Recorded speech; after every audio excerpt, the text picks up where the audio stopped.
नमस्कार साथियों, आपका स्वागत है मेरे यूट्यूब चैनल में।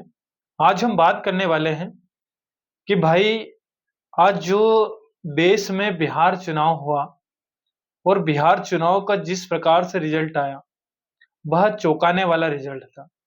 क्या आप उस रिजल्ट से आपको भरोसा है? क्या आपको चुनाव आयोग पर भरोसा है कि चुनाव आयोग ने निष्पक्ष बिहार का चुनाव कराया? आज हम भारत देश के युवा हैं और आज हमारी सबसे जटिल समस्या अगर है तो वह है पलायन की और बेरोजगारी। तो हम लोग कब तक बेरोजगार रहेंगे?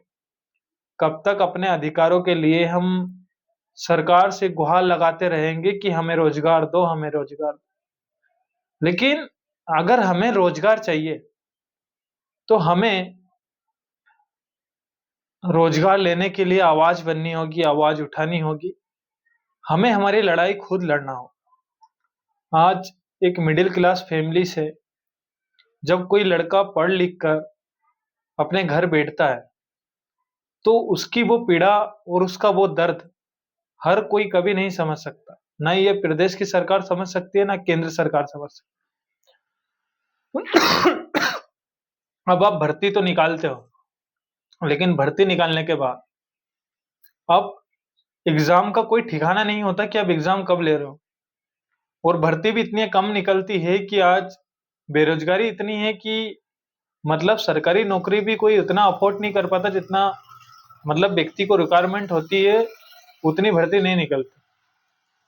तो और फिर दूसरी चीज ये होता है कि दोस्तों, मित्रों, सहपाठियों, अगर हम किसी बैंक में जाते हैं और अगर हम किसी बैंक का लोन का आवेदन करते हैं, तो लोन का आवेदन करने के बाद बैंक में हम लोन के लिए भी गुहारी लगाते हैं, लेकिन कोई बैंक मैनेजर हमें लोन नहीं देना चाहता।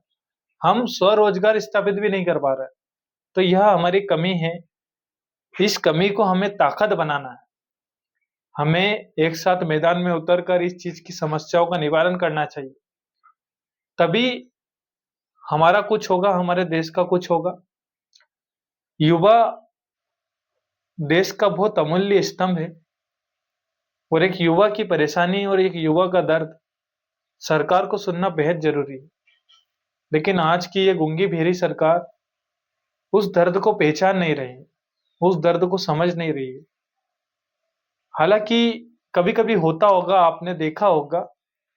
अभी फिलहाल में मध्य प्रदेश में एमपी पुलिस की परीक्षा निकाल दी।